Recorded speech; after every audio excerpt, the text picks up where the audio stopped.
बाबा भोलेनाथ जी की बड़ी ही अद्भुत कहानी है। एक बार भगवान शंकर तपस्या से उठे तो माँ पार्वती उनके पास आई और बोली, स्वामी, आप सारा दिन पर्वत पर बैठे रहते हो और मैं सारा दिन घर का कामकाज करती हूँ, भूखी प्यासी बैठी रहती हूँ।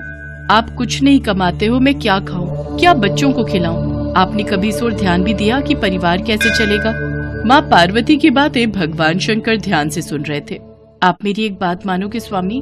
मैंने तुम्हारे साथ फेरे लेते हुए 7 वचन निभाने का वादा किया था। तुम कहो तो मैं तुम्हारी बात अवश्य मानूंगा।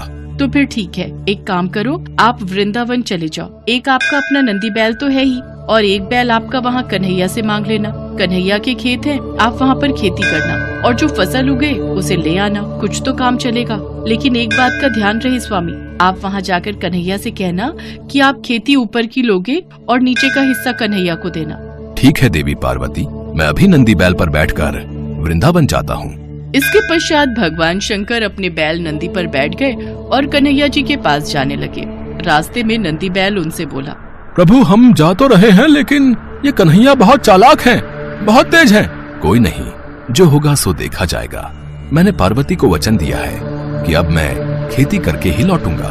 और फिर इसके पश्चात शंकर जी अपने बैल नंदी के साथ कृष्ण जी के द्वार पहुँचे और अपना शंख बजाने लगे। शंख की आवाज सुनकर कृष्ण जी द्वार खोलते हैं तो उनके सामने भगवान शंकर खड़े थे। कृष्ण जी भगवान शंकर को प्रणाम करते हैं। भोलेनाथ, आप आइए, भीतर पधारिए। अचानक कैसे आना हुआ? मुझे संदेशा भेज देते, मैं आपसे मिलने आ जाता। कन्हैया, मेरा एक काम है जो केवल तुम ही कर सकते हो। हाँ हाँ, बताइए, मैं आपकी किस प्रकार सहायता कर सकता हूँ? मुझे आपके खेतों पर खेती करनी है। एक बैल मेरे पास है और एक बैल आप अपना दे दो, और अपने खेत पर मुझे खेती करने के लिए दे दो। क्यों मैया, आपका क्या विचार है? भगवान शंकर हमारे खेतों पर खेती करना चाहते हैं। हाँ, तो कोई बात नहीं, अच्छी बात है, हमें भी बनी बनाई फसल मिल जाएगी। पर मेरी एक शर्त है, खेती में आप जो भी मुझे बोने को कहोगे वो मैं बो दूंगा, पर खेती का ऊपरी हिस्सा मैं रखूंगा। तो आप बताओ मैं क्या बो दूं? ठीक है, मुझे मंजूर है। एक काम करो, आप ना आलू बो दो। ठीक है, फिर मैं फसल तैयार होने के बाद ही आपसे मिलूंगा। इसके बाद शंकर जी बैलों को लेकर खेती करने चले गए। उन्होंने खूब मेहनत से खेती की और आलू उगाए। कुछ दिनों में आलू की फसल पककर तैयार हो गई। शर्त के मुताबिक शंकर जी और नंदी ने मिलकर आलू के ऊपर की फसल, आलू के पत्ते काटे और गठरी में भरकर कैलाश ले गए। शंकर जी ने बहुत खुशी से पार्वती मैया को वो गठरी दी। पार्वती मैया ने जब गठरी को खोलकर देखा तो वो हैरान हो गई। उस गठरी में तो पत्ते ही पत्ते थे। प्रभु, आप ये क्या उठा लाए हो? खेती कहाँ है जो आपने की थी? पार्वती, मैंने तो वैसा ही किया जैसा तुमने मुझसे कहा। मैंने ऊपर की खेती का हिस्सा लिया और कैलाश लौट आया। मुझे कुछ नहीं पता प्रभु, अब मैं इन पत्तों का क्या करूं? ये पत्ते किसी काम के नहीं हैं। अब आप दोबारा जाओ और दोबारा खेती करके लाओ। और हाँ, अब की बार आप नीचे की खेती मांगना। एक बार फिर भगवान शंकर नंदी के साथ वृंदावन जाने लगे। रास्ते में नंदी ने उन्हें फिर समझाया कि कान्हा बहुत चतुर है, तो आप सावधान रहना। शंकर जी ने फिर से वही कहा कि जो होगा देखा जाएगा। कन्हैया, मुझे आपके बैल और खेत फिर से चाहिए। मुझे एक बार फिर खेती करनी है, पर इस बार मेरी शर्त ये है कि मैं खेती नीचे की लूंगा, ऊपर की आप रखना। बताओ मैं क्या बो दूं? ठीक है, फिर तो आप बाजरा बो दो। कृष्ण जी के कहने पर शंकर जी ने बाजरा बो दिया और खेती की। उसकी अच्छे से रखवाली की और कुछ ही समय में बहुत अच्छी बाजरे की फसल उगाई। शंकर जी बाजरे के नीचे की डंडियां तोड़कर कैलाश ले गए और ऊपर का बाजरा सारा कृष्ण जी और यशोदा मैया घर ले गए। कैलाश पहुंचकर जब शंकर जी ने माता पार्वती को बाजरे के नीचे की डंडियों से भरी गठरी दिखाई तो वो फिर से क्रोधित हो गई। अरे, आप ये क्या ले आए? ये तो घास फूस है, इनका मैं क्या करूंगी? इसमें बाजरे के दाने कहाँ हैं? पार्वती, मुझे तो तुमने कहा कि मैं नीचे की खेती ले आऊं, इसलिए ऊपर की खेती मैंने कन्हैया को दे दी। मुझे कुछ नहीं पता, मैं क्या बनाऊं और क्या खिलाऊं। आप एक बार फिर से जाओ और इस बार कन्हैया से कहना कि ऊपर और नीचे दोनों की खेती आप ही रखोगे। ठीक है पार्वती, जैसा तुम कहो, मैं फिर से जाता हूँ। चलो नंदी। शंकर जी कन्हैया के द्वार पर पहुँचे और उनसे फिर से खेती करने के लिए कहा। कन्हैया, इस बार ऊपर और नीचे दोनों की खेती मैं ही लूंगा। बताओ मुझे क्या बोना है? ठीक है, इसमें मुझे कोई आपत्ति नहीं है। आप इस बार मक्का बोलो, इस बार आप ऊपर और नीचे की खेती ले लेना और जो बचेगा वो मैं रख लूंगा। शंकर जी फिर से खेती करने लगे। कुछ ही समय में मक्का की बहुत अच्छी फसल उगाई। कृष्ण जी यशोदा मैया के साथ मिलकर बीज का हिस्सा यानी कि मक्का तोड़कर घर ले गए और ऊपर और नीचे की फसल भगवान शंकर कैलाश पर्वत पर ले आए। इस बार नंदी और भगवान शंकर बहुत खुश थे कि ऊपर और नीचे की दोनों खेती देखकर माता पार्वती बहुत खुश होंगी। पर जैसे ही उन्होंने माँ पार्वती को खेती की गठरी पकड़ाई, जिसे देखकर माँ पार्वती अपना सिर पकड़कर बैठ गई। अरे ऊपर और नीचे की फसल तो ले आए, पर इसमें भुट्टा कहाँ है? पार्वती, तुमने ही तो कहा था कि ऊपर की और नीचे की खेती लेकर आऊं, इसलिए मैं ऊपर और नीचे की खेती ही तो लेकर आया हूँ। अब मैं भोला भाला जैसा तुमने मुझसे कहा मैंने वैसा ही किया। तभी कृष्ण जी आते हैं। माँ पार्वती, भोलेनाथ बिल्कुल उचित कह रहे हैं। भोलेनाथ को तभी तो भक्त भोले बाबा कहते हैं। भोलेनाथ तो भाव के भूखे हैं। प्रेम से जो भी इनको कुछ भी अर्पित करता है वे ग्रहण कर लेते हैं। आप धन्य हैं भोलेनाथ। माँ पार्वती, भोलेनाथ के द्वारा की हुई खेती मैं ले आया हूँ, इसे स्वीकार कीजिए। माँ पार्वती देखती हैं कि भगवान भोलेनाथ ने तो बहुत ही बढ़िया खेती करके आलू, बाजरा और मक्का उगाया था। वो खुशी से फूली नहीं समाती। कुछ भी कहिए स्वामी, पर आपने नंदी और कान्हा के बैलों के साथ मिलकर बहुत बढ़िया खेती की है।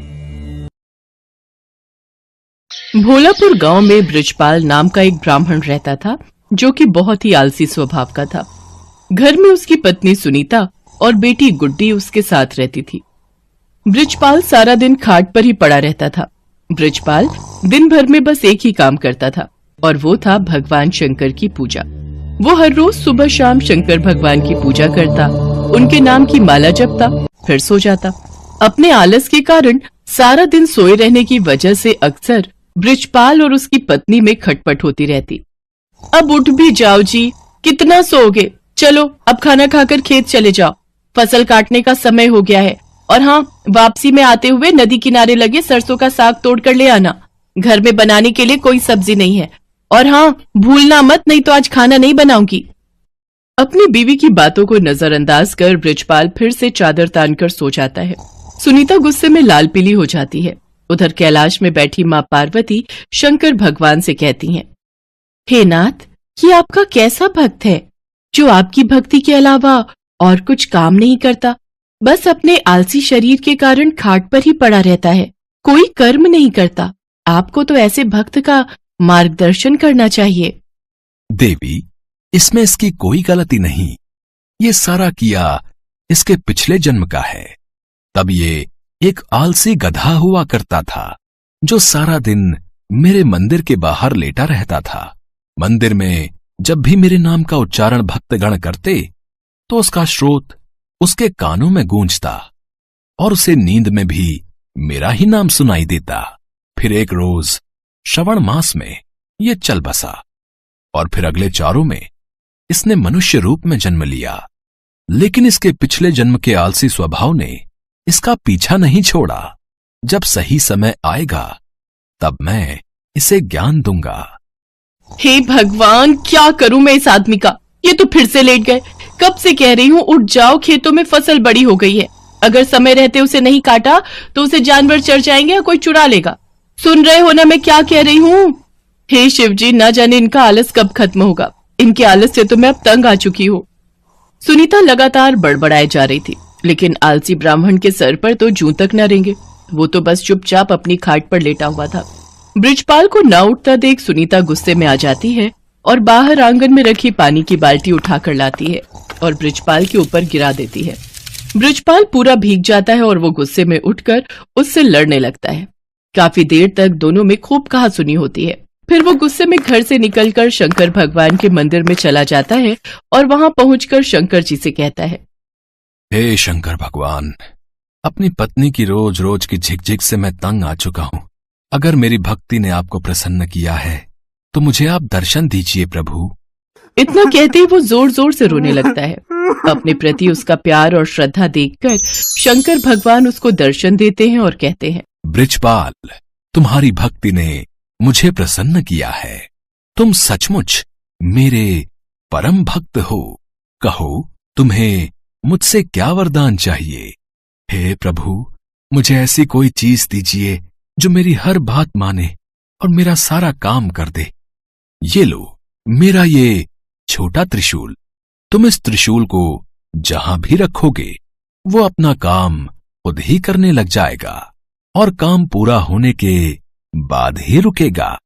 लेकिन हां, अगर तुमने इसे काम के लिए मना किया तो ये हमेशा हमेशा के लिए गायब होकर वापस मेरे पास आ जाएगा। भगवान शंकर उसको त्रिशूल देकर अंतर्ध्यान हो जाते हैं। त्रिशूल देखकर बृजपाल ये सोचकर बड़ा खुश हो जाता है कि अब से उसे कुछ भी काम नहीं करना पड़ेगा। इसके बाद वो त्रिशूल लेकर घर पहुंचता है और अपनी पत्नी और बेटी को त्रिशूल के बारे में सारी बात बताता है। अगले दिन सुबह ही बृजपाल ने भगवान शंकर का नाम लेकर उस त्रिशूल का इस्तेमाल शुरू कर दिया। वो जैसे ही त्रिशूल को घर के बीचों बीच रखता, सारे घर में अपने आप ही सफाई हो जाती। वो जिस भी चीज पर उस त्रिशूल को रख देता वो अपने आप काम करने लग जाता। खेतों में रख देता तो अपने आप ही सारी फसल कट जाती। ऐसे ही कई दिन बीत जाते हैं। एक रोज जब सुनीता गुड्डी के साथ अपने मायके गई होती है तो बृजपाल त्रिशूल को गैस के पास रखकर कहता है, मेरे लिए जल्दी से स्वादिष्ट सा भोजन तैयार कर दो। चूल्हे पर अपने आप कढ़ाई चढ़ जाती है और उसमें खुद ही तेल मसाले पड़ने लग जाते हैं। देखते ही देखते स्वादिष्ट पकवान बनकर तैयार हो जाते हैं, जिन्हें बृजपाल बड़े ही चटकारे लेकर खाता है। आहा हा हा, वाह, मजा ही आ गया। वाह वाह वाह, क्या स्वाद है। रोज भाग्यवान के हाथों का भोजन करके तो मैं परेशान ही हो गया था। सच में कमाल का है ये त्रिशूल। खाना खाकर बृजपाल आराम से गहरी नींद में सो जाता है और फिर जब अगली सुबह जागता है तो कुएं के पास जाकर उस त्रिशूल से कहता है, जल्दी से मेरे नहाने के लिए कुएं में से पानी निकालकर इस बाल्टी में भरा जाए। कुएं में से पानी निकालना हो, पौधों को पानी देना हो, साफ सफाई, कपड़े, बर्तन, सभी तरह के काम वो त्रिशूल बृजपाल के कहते ही कर देता। बृजपाल बगीचे में पड़ी पाइप के पास जाता है और अपने त्रिशूल को उससे छुआते हुए कहता है, पाइप, जल्दी से इस बगीचे में लगे पेड़ पौधों को अच्छे से पानी दे दो। पाइप अपने पौधों में पानी देने लग जाती है। फिर आलसी ब्राह्मण खुश होते हुए आराम से सोने चला जाता है।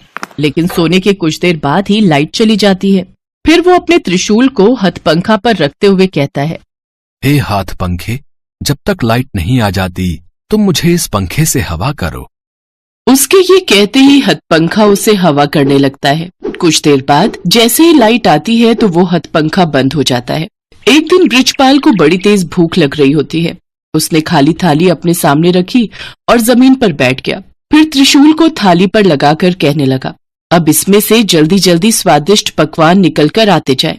कुछ ही देर में कई तरह के पकवान थाली में आते गए। कितना अच्छा होता अगर मुझे अपने आप खाना खाना ना पड़े और खुद ही मेरे मुंह में सारा खाना चला जाए।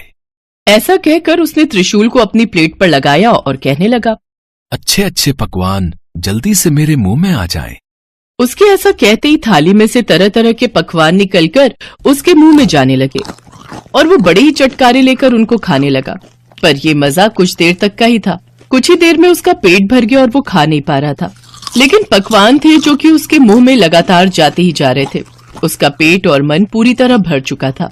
वो जैसे ही उन्हें रोकने की बात सोचता है तो उसे भगवान शंकर की कही वो बात याद आई जिसमें उन्होंने कहा था कि अगर त्रिशूल को काम करते हुए रोका गया तो ये वरदान वहीं समाप्त हो जाएगा और त्रिशूल फिर से शंकर भगवान के पास पहुंच जाएगा।